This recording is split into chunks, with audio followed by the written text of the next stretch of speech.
X raise की जो wavelength होती है वो 0.1 एंगस्ट्रॉम से लेकर 10 एंगस्ट्रॉम तक होती है। तो मैं जरा ये देखना चाहता हूँ एक्स रेज के फोटोन की एनर्जी कहां से कहां तक होगी। तो मैं बोल रहा हूँ फॉर्मूला है hc/λ। तो मेरे को ये बता दो 0.1 एंगस्ट्रॉम पुट कर दोगे तो कितनी एनर्जी आ जाएगी? 1,24,000 इलेक्ट्रॉन वोल्ट आया ना। ये तो क्या आ जाएगी? मैक्सिमम एनर्जी आएगी। और मिनिमम एनर्जी क्या है इस वेवलेंथ के लिए?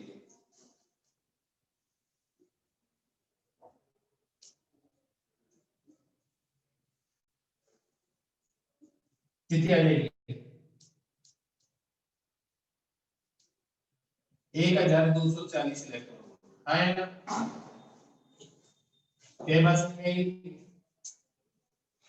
क्या बात समझ में आई?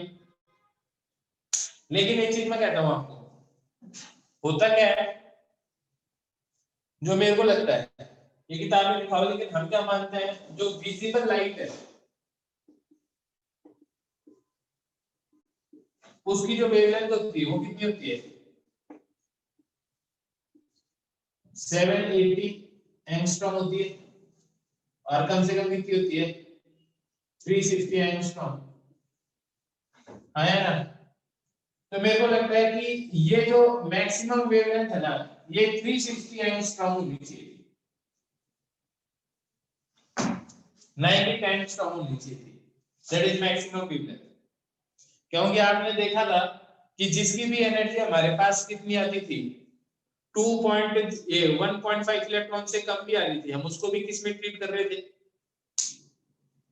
सॉरी यार गलत बोल दिया, वो यूवी रेज यही है बिल्कुल। इसे आपको पता चलेगा कि यूवी रेज कहां से कहां तक होती है। तो यूवी रेज कहां से कहां तक होती है? यूवी रेज की वेवलेंथ कहां से कहां तक होती है? 10 एंगस्ट्रॉम से लेके 360 एंगस्ट्रॉम तक ये यूवी रेज की है। उसके बाद में एक्स रेज आती है। दिमाग से स्लिप हो गया था। क्या बात समझ में आ गई? क्या बात समझ में आ गई सबको? ठीक है। अब बात ये कि एक्स रेज को जनरेट कैसे किया जाएगा। तो अगर मैं ये जनरल स्टेटमेंट बोलूं तो मेरे को लगता है कि इसका मतलब किलो ही तो है ना, 100 का मतलब आया ना। मतलब मैं सिंपल एक चीज बोल सकता हूं कि जो एनर्जी होती है ना किसकी, एनर्जी किसकी? एक्स रेज की, वो किलो इलेक्ट्रॉन वोल्ट टाइप की होनी चाहिए। किस टाइप की होनी चाहिए? किलो इलेक्ट्रॉन वोल्ट टाइप की होनी चाहिए। अगर सेल की एनर्जी का फॉर्मूला देखो -13.6 Z² इलेक्ट्रॉन वोल्ट भी आता है। तो n की वैल्यू 1 2 3 4 कुछ भी रखो, जरा इसको देखो। अगर n की वैल्यू अगर मैं 5 कर दूं तो 25 से इसको मल्टीप्लाई करो, n की वैल्यू 6 कर दूं 36 को 13 से मल्टीप्लाई करोगे तो मेरे को लगता है कि किलो इलेक्ट्रॉन वोल्ट टाइप की जो एनर्जी मिलेगी ना दैट इज हजारों में आया ना। किसमें मिलेगी? 1000 इलेक्ट्रॉन वोल्ट के आसपास मिलेगी।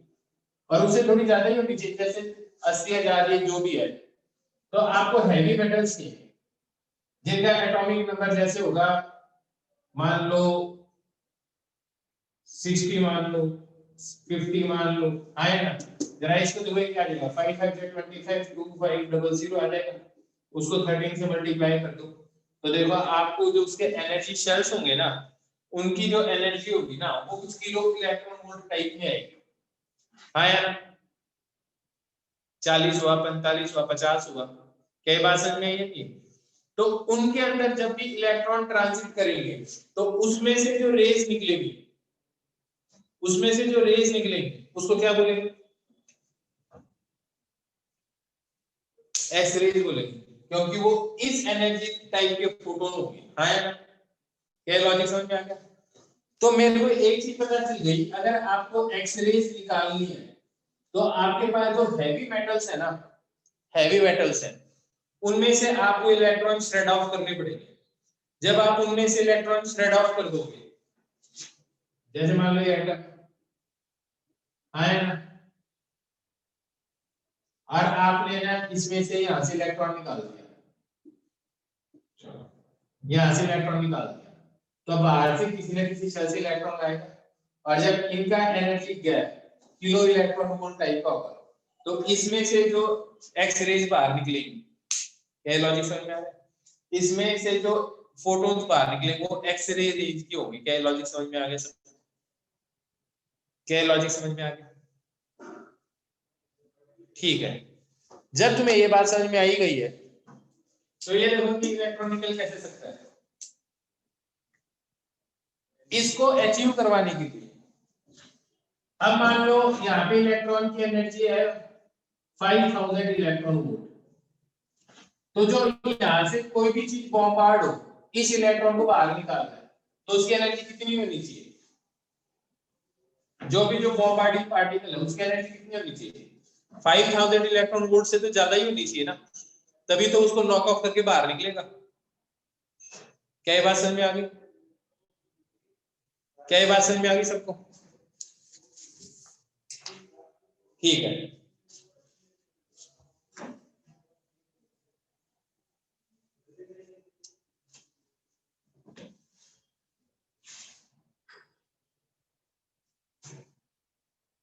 अब इसका जो प्रोडक्शन होता है ना,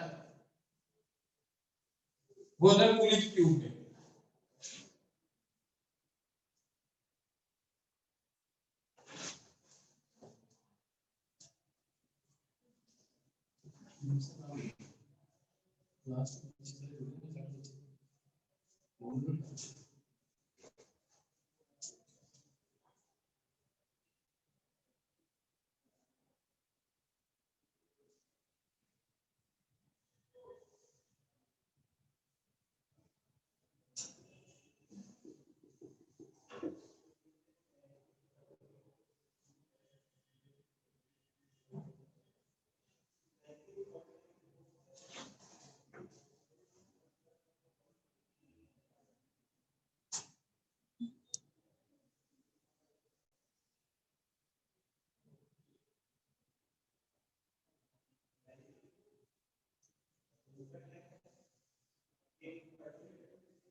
अब सुनो ध्यान से,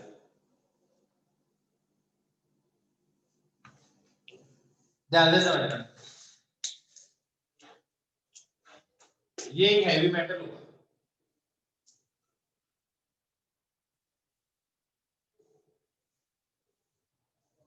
ठीक है, ये क्या होगा? एक हैवी मेटल होगा,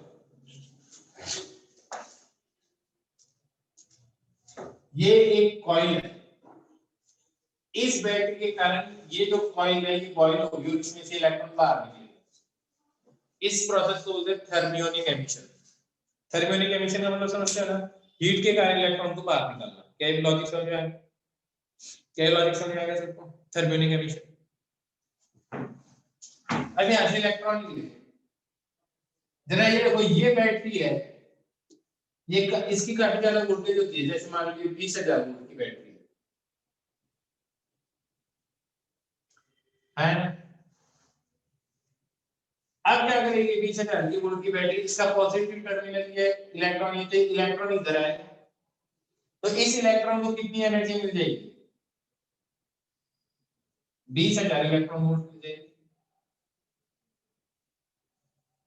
हाँ यार, 20,000 इलेक्ट्रॉन वोल्ट आ जाएगी।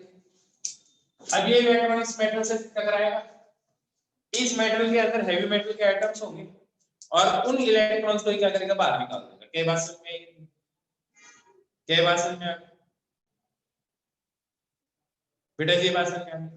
अब वो इलेक्ट्रॉन्स बाहर निकल जाएंगे, तो वो जो इलेक्ट्रॉन है अपर स्टेट से लोअर स्टेट में आएंगे इलेक्ट्रॉन, उस वैकेंसी को फिल करने के लिए। उस टाइम पे जो फोटोन निकलेंगे, आया ना, उस टाइम पे जो फोटोन निकलेंगे उनको हम क्या बोलेंगे? एक्स रेज बोलेंगे। आया ना? अब सुनो ध्यान से, वो जो फोटोन बाहर निकल रहे हैं उनकी वेवलेंथ लैम्डा 1, लैम्डा 2, लैम्डा 3 मान लो।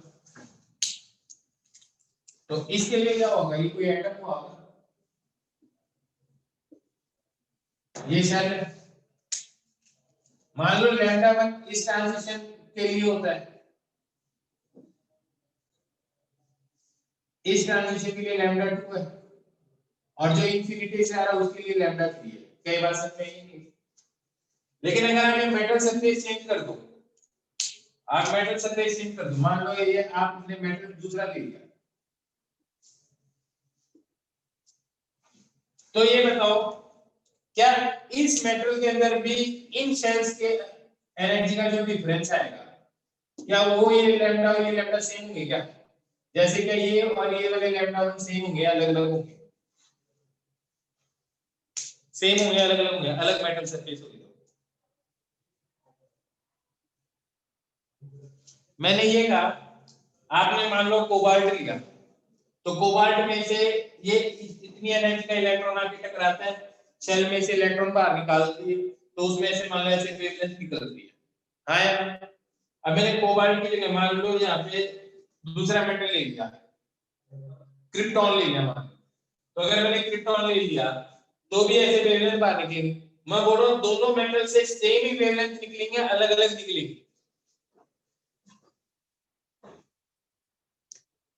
डिफरेंट निकलेंगे। इसलिए इनको बोलते हैं कैरेक्टरिस्टिक एक्स-रेज। क्या बोलते हैं इनको? कैरेक्टरिस्टिक। क्यों? क्योंकि इन वेवलेंथ को देख के आप ये बता सकते हो यार ये मेटल कौन सा है। हाँ यार, जैसे लाइन स्पेक्ट्रम भी ऐसे ही ना, अलग अलग एलिमेंट का। 19th सेंचुरी की शुरुआत में ऐसा हुआ था कि लोग क्या करते थे, सबका हर मेटल का अलग अलग ये लाइन स्पेक्ट्रा बनता था, तो चेक करते थे। अब जब आपको पता कि यार मान लो आपके पास नाइट्रोजन का एक लाइन स्पेक्ट्रा मिल गया, आप एक सैंपल लेके आए, आपको पता नहीं सैंपल है क्या चीज, आप क्या करोगे, इसका स्पेक्ट्रल एनालिसिस करोगे, और वो स्पेक्ट्रल एनालिसिस देख के देखोगे अरे यार ये तो है ना नाइट्रोजन वाले से भी मैच कर रहा है, इसका मतलब वो एलिमेंट कौन सा था, नाइट्रोजन था। हाँ या ना? क्या लॉजिक समझ में आ गया? क्या लॉजिक समझ में आ गया? तो बेटा ऐसा ही तो होता है, ऐसा ही होता है। हमें क्या पता सन के अंदर क्या चीज है, हमें पता चलेगा कभी सन के अंदर क्या चीज है? नहीं पता चल सकता ना। तो कैसे पता चला? जो सन से रोशनी आई उसके स्पेक्ट्रल एनालिसिस किया, और वो स्पेक्ट्रल एनालिसिस देख के हमें पता चलता कि यार अच्छा इसके अंदर यही एलिमेंट है।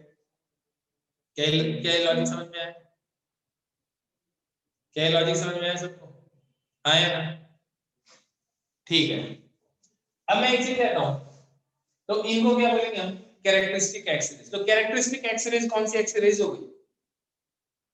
कैरेक्टरिस्टिक एक्स-रेज कौन सी एक्स-रेज होगी?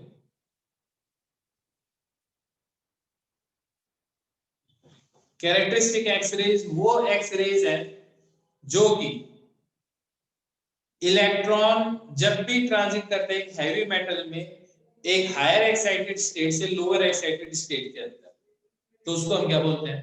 कैरेक्टरिस्टिक एक्स-रेज बोलते हैं। इनको कैरेक्टरिस्टिक क्यों बोलते हैं? क्योंकि इन एक्स-रेज को देख के आपको ये आइडिया लग जाता है कि यार ये मेटल कौन सा है। क्या लॉजिक समझ में आ गया सबको? क्या लॉजिक समझ में आ गया सबको? कैरेक्टरिस्टिक एक्स-रेज समझ में आ गया? ठीक है, अगर ये बात समझ में आ गई तो आगे की बात समझते हैं। एक और तरीका है, एक तरीका और है एक्स-रेज निकलने का।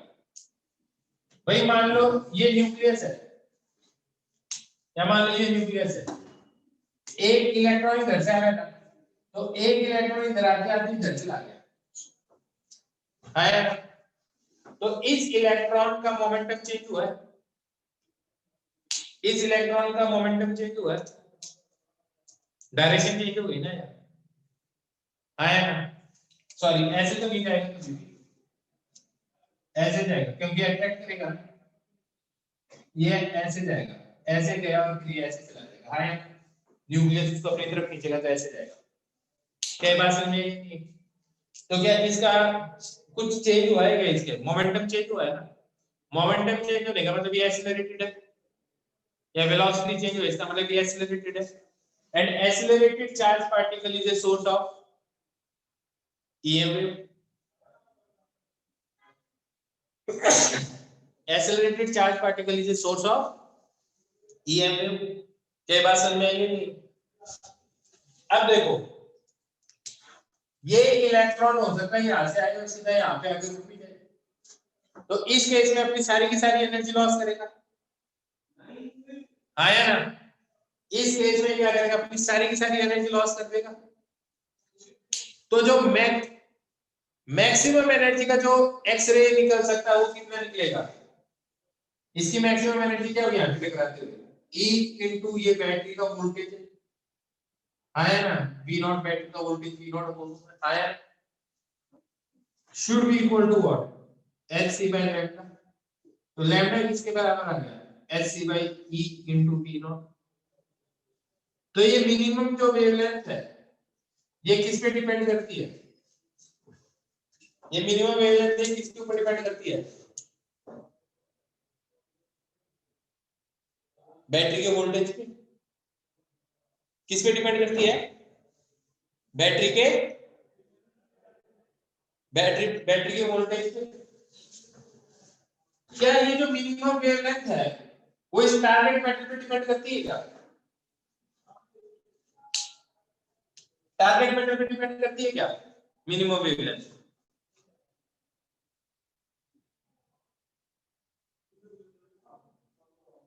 टारगेट मेटल पे कैसे डिपेंड कर रही है मिनिमम वेवलेंथ? भैया तो E into B नॉट है, तो बैटरी के वोल्टेज पे डिपेंड कर रही है। इस चलते हुए इलेक्ट्रॉन को कोबाल्ट भी रोक सकता है, तो मॉलिब्डेनम भी रोक सकता है और क्रिप्टॉन भी रोक सकता है, हाँ या ना? क्या ये बात समझ में आई है? तो जो मिनिमम वेवलेंथ निकलती है इस पुलिस ट्यूब से, मिनिमम वेवलेंथ निकलती है इस पुलिस ट्यूब से, वो किस पे डिपेंड करती है? किस पे डिपेंड करती है? सिर्फ बैटरी के ऊपर, हाँ या ना? ठीक है, अप्लाइड वोल्टेज। और इसकी मैक्सिमम वेवलेंथ क्या निकल सकती है इसमें से? भाई जो इलेक्ट्रॉन जा रहा है उसने बहुत हल्की से एनर्जी लॉस किया, तो लैम्डा मैक्सिमम क्या होगा? Hc बाय ये वैल्यू क्लोज टू जीरो आएगी, तो ये चीज क्या आएगी? क्लोज टू जीरो आएगी, इन्फिनिटी, हाँ या ना? तो इस वेवलेंथ से लेके इन्फिनिटी तक वेवलेंथ निकलती है, कोई भी वेवलेंथ निकल सकती है। इसको बोलते हैं कंटीन्यूअस एक्सरेज। क्या बोलते हैं इसको? Continuous X rays. अगर तो मैं इसका ग्राफ बनाऊं कंटीन्यूअस एक्सरेज का, ये लैम्डा है, ये इंटेंसिटी है, तो ये कुछ ऐसा बनेगा, लैम्डा मिनिमम, ये ग्राफ ऐसे आएगा, ऐसे आएगा, फिर कुछ ऐसे जाएगा, इंफिनिटी तक जाएगा। कई बार से नहीं, कई बार से नहीं, इंफिनिटी तक जाएगा। कई बार से नहीं, कई बार से नहीं, इसको हम क्या बोलते हैं? कंटीन्यूअस एक्सरेज, हाँ या ना?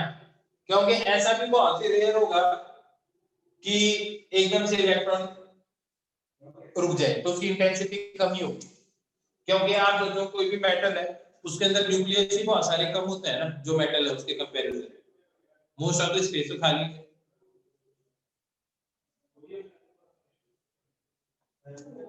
बात समझ में आई? अगर हमारी बॉडी के अंदर से जो भी वैक्यूम पार्ट है ना वो सारा निकाल दो हर एटम से, आया ना? मतलब पूरे वर्ल्ड का निकाल दो, आप एक कप में रख लोगे आप सारा का सारी चीज। बात समझ में आई नहीं? चाय पीते हो ना, सारे एटम न्यूक्लियस के बीच का वैक्यूम स्पेस गायब कर दो, आप एक कप के अंदर सारी दुनिया को रख सकते हो। क्या बात समझ में आई? बात समझ में आ गई तो अच्छी तरह से। तो अब मैं ये कहता हूं, इसको हम क्या बोलते हैं? कंटीन्यूअस एक्सरेज बोलते हैं। क्या बोलते हैं इसको? Continuous X-rays.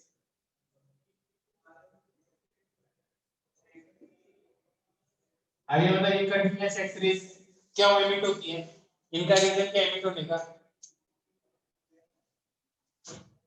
इस इलेक्ट्रॉन का डीएसिलेरेशन, हाँ या ना? कंटीन्यूअस एक्सरेज का रीजन क्या है?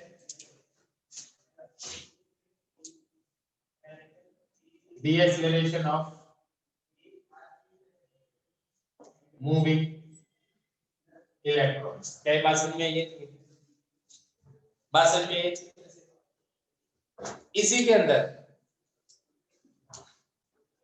कुछ पीक्स मिलेंगे आपको,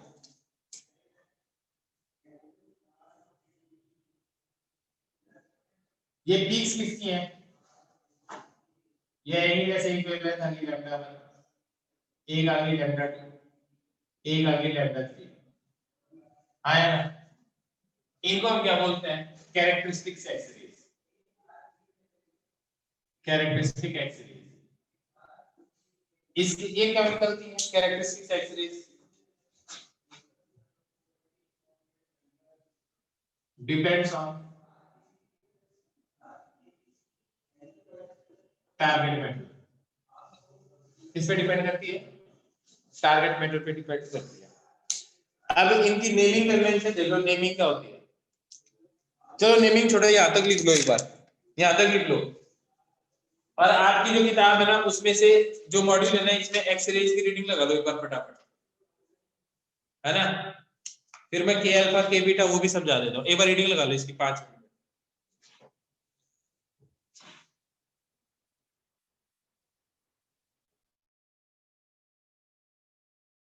रीडिंग लगा दी?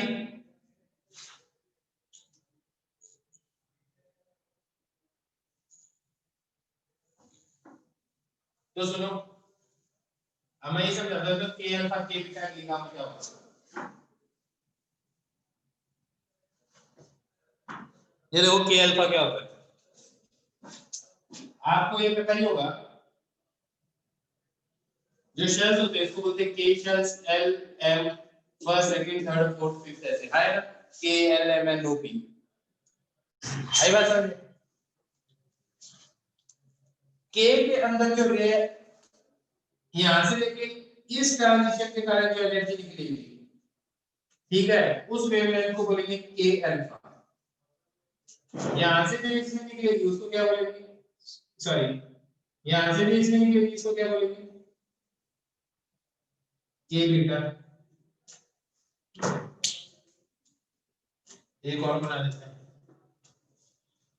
एन। और यहां से भी इधर निकलेगी इसको क्या बोलेंगे?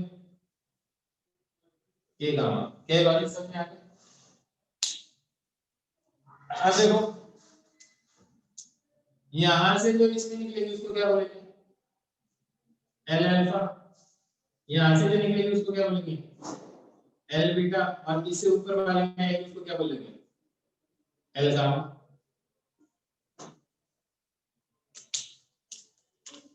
यहां से जो है इसको क्या बोलेंगे? M alpha. इससे जो ऊपर वाले में है उसको क्या बोलेंगे? M beta. क्या लॉजिक समझ में आ गया? क्या लॉजिक समझ में आ गया बेटा जी? सबको ये लॉजिक समझ में आ गया? अब मैं ये कहता हूं कि ये जो वेवलेंथ है ना, एक के अल्फा है, एक एल बीटा है, और एक एल गामा है। Lambda 1 lambda 2 lambda 3, lambda 1 lambda 2 lambda 3, इनकी मैचिंग करनी है। कौन सी एल अल्फा है, कौन सी के अल्फा है, कौन सी एल गामा, कौन सी एल बीटा है, मैचिंग करनी है। मैच करो, ऊपर देख लो सबसे छोटी वेवलेंथ कौन सी है, उससे आइडिया लगाना।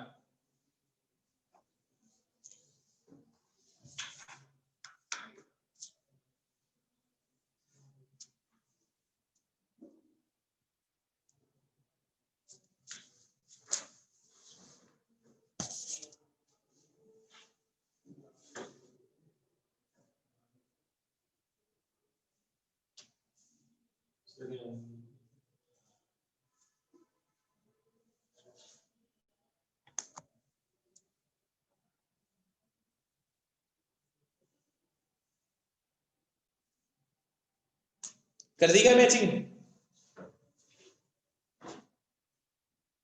बेटा जी मैचिंग कर दी क्या?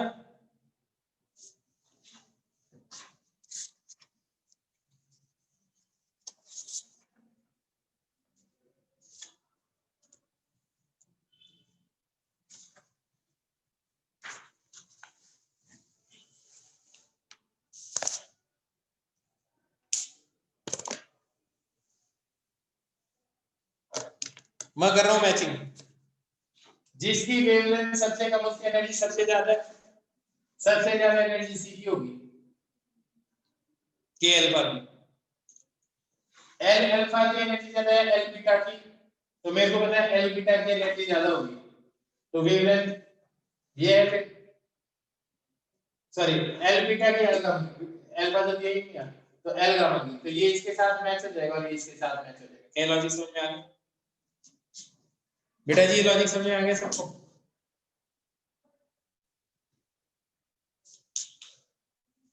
ठीक है बच्चे, गुड, समझ में आ गया। तो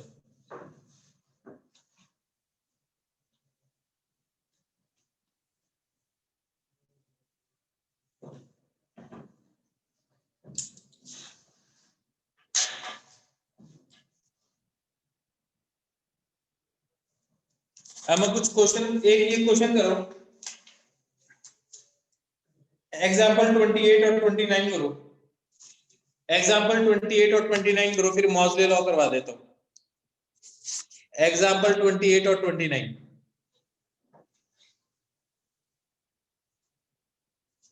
फटाफट करो।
हाँ बच्चों,